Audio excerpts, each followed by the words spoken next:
Sephardic Style Rice with Noodles, Arroz con Fideos. Wait until you try this rice. It is so savory with the very typical Sephardic-Turkish flavors. It is quickly going to become your favorite rice. Sally, that girl, in the kitchen.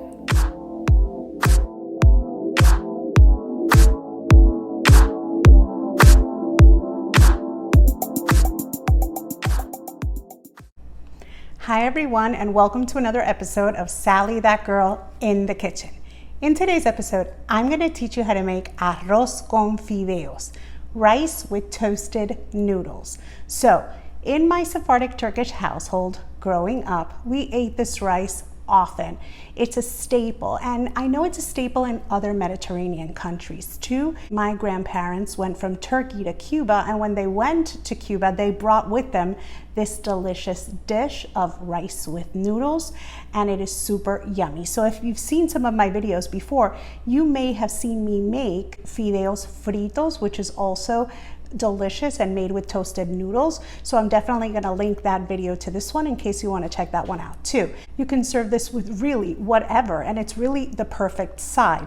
Now I know that in some Middle Eastern countries they serve these with a few slivered almonds on top. You can definitely do that, and you can pretty much play with this recipe however you'd like, but I'm going to serve it the way my grandparents would have served it and the way my mom served it, which is basically arroz con fideo. Nothing fancy on top, no sprinkle of anything, just straight up rice with toasted noodles, and it is going to be super delicious. And the best part, it's easy. You could make this any night of the week and you won't have to hesitate or think twice because it is an easy dish to prepare.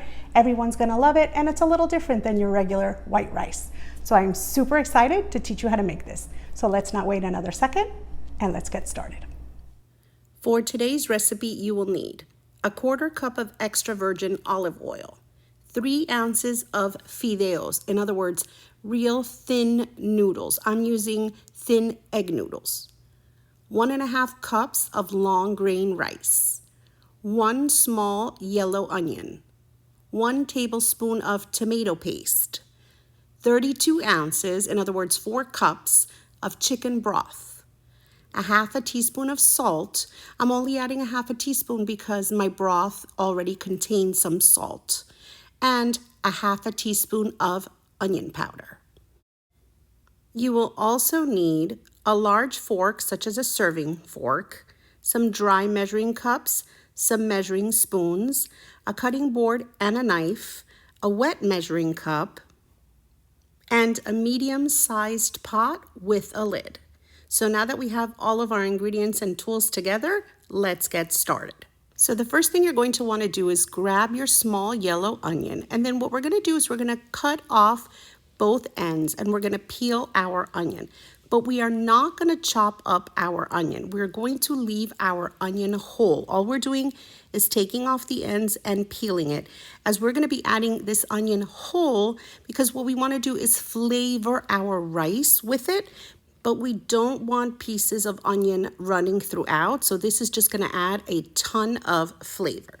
So now I've put my medium-sized pot on my stove and I've measured out a 1/4 cup of extra virgin olive oil, and I'm just adding that right into my pot. And then I'm going to turn my stove on to medium. I want this oil to get hot. Just give it about a minute or 2 to warm up. So now it's been a minute or 2, my oil is getting hot, and now I'm going to measure out my thin noodles and I'm going to add those in. Now, I am using a serving fork because, as you know, I use this serving fork for so many of my recipes, but of course you could use a wooden spoon. I'm just being careful not to scratch the bottom of my pot, but when I make rice, I always use a fork. It's the way my mom taught me how to make rice. Supposedly, if we use a fork, our rice will not get soupy. So just for good measure, I always use a fork when making rice. So all I'm doing is I'm coming in there and I'm moving my noodles around because I want to expose different sides of these noodles to the hot oil and the hot pan, because I'm just looking to develop a little bit of color on these noodles. And it is incredible the amount of flavor that is developed by toasting up these noodles just a bit. So this process won't take more than a minute or two. The noodles toast up pretty quickly, and it is important that you keep them moving. You don't want to burn them. You just want to give them an opportunity to toast up, and you want to expose the different noodles to the oil and the hot pan. So now, after a minute or two of toasting up our noodles, we're going to add in our rice, and we're just going to mix that up, and we're going to give it about a minute to just slightly toast up and start warming up that rice. And then what we're going to do is we're going to lower our heat temporarily to low, and then we're going to come in here and just make sure we mix everything up. We lower our heat because we don't want to burn those noodles. They have a beautiful golden color. So now I've made a little well in the center, and right in that well, I'm gonna add a tablespoon of tomato paste.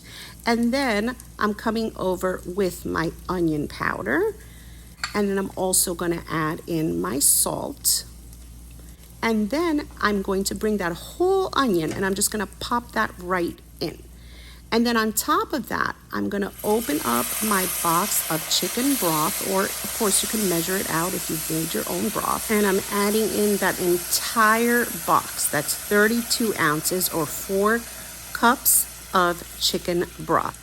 So as you can see, the chicken broth and the tomato paste are really the key ingredients in this recipe. And of course, the onion and onion powder just add an incredible depth of flavor. But this is a very typical Sephardic-Turkish combination of flavors: tomato and chicken broth. Very, very typical Sephardic-Turkish and absolutely delicious. So I've poured in all my broth, and all I'm doing is giving everything a good stir. I want to make sure to incorporate my salt, incorporate my onion powder. Just want to make sure everything gets nice and mixed. And then what I'm going to do is I'm going to raise my heat temporarily back to medium because I want to bring this mixture to a boil. So I've given it a couple of minutes, and then the minute that I see that the mixture is starting to boil, I give it one more little stir. And then what I'm going to do is I'm going to bring the temperature back to low. I'm going to cover my pot, and I'm going to set a 20-minute timer to allow my arroz con fideos to cook. Now, what do you do during those 20 minutes? Whatever you want, except disturb your rice. You're going to leave the lid on. You're going to leave it on low, and you're just going to allow it to cook. You're cooking it the way you would a regular white rice. And after 20 minutes, then you can turn off your stove and you can remove the lid and reveal that gorgeous arroz con fideos, delicious Sephardic style rice with noodles. The color, incredible, but the flavor and the aroma right now is just filling the kitchen. That incredible smell of that chicken broth and that touch of tomato paste, which is really just concentrated tomato flavor. And we just used a little touch of it to just really add that extra something. And of course, that onion that's done its magic to include incredible flavor into our rice and noodles. So delicious. So it's done its job. So all I'm going to do is I'm going to pull it out and I'm going to set this aside, and I can use it for a sofrito when I want to prepare something later, some chicken or whatever my dish is. I'm going to chop it up and I'm going to use it. I'm not going to discard it because it's still very, very good. So all I did was I fluffed my rice with a fork, and now I'm just using a spoon to serve it onto a platter. It is steamy and yummy and delicious. And I'm telling you, toasting up those noodles, those fideos, just create a nutty, yummy, crazy good flavor, and combines with that chicken broth and that touch of tomato paste and the onion. Wow, wow, wow. It couldn't be more simple, but the flavors are so crazy good, and it smells so good in here right now.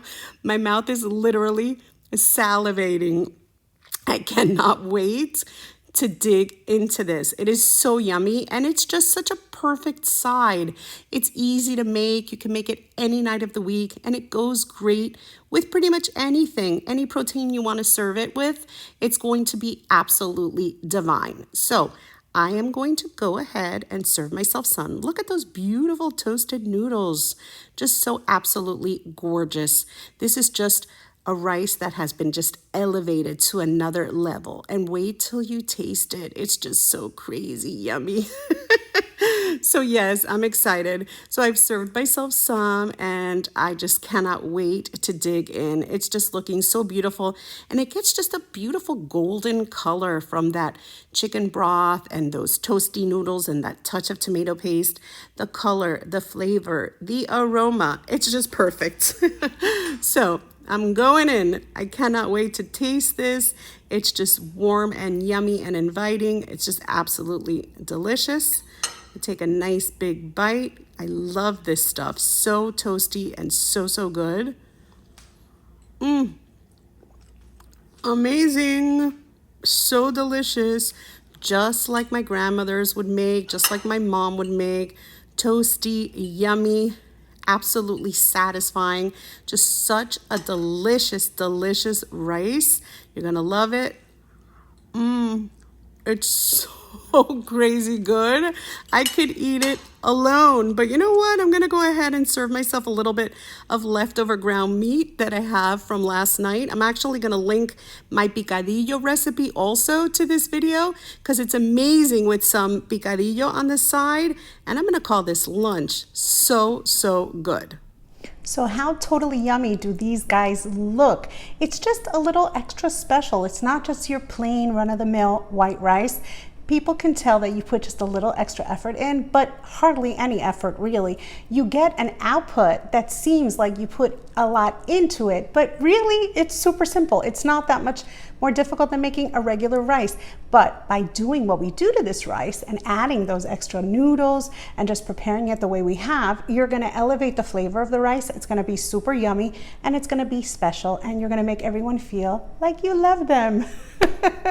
So thank you so much for watching today. And of course, if you've enjoyed today's recipe, don't forget to like, comment, and share. Thank you so much for liking my videos, for writing your beautiful comments, for sharing my videos with your friends. Thank you. And of course, if you're not already subscribed to Sally That Girl in the Kitchen on YouTube, be sure to subscribe and to touch that little notification bell so that you get notified every time I put up a new recipe, which I do all of the time. I'm constantly putting recipes up at minimum once a week, so you don't want to miss those. And of course, travel over to the video tab or the playlist tab, and you're going to be able to find all of my videos there. And if you're not already following me on social media, make sure to follow me as Sally That Girl in the Kitchen on Facebook, Instagram, and on Pinterest. And you can find me as Sally That Girl FL on Twitter, Snapchat, and on TikTok. Why the two different usernames? Well, unfortunately, Sally That Girl in the Kitchen's a little long and it didn't fit, so I had to cut it down. Anyway, I am Sally That Girl in the Kitchen. Now you know where to find me. Thank you so much for watching, and I'll see you next time. Sally That Girl in the Kitchen.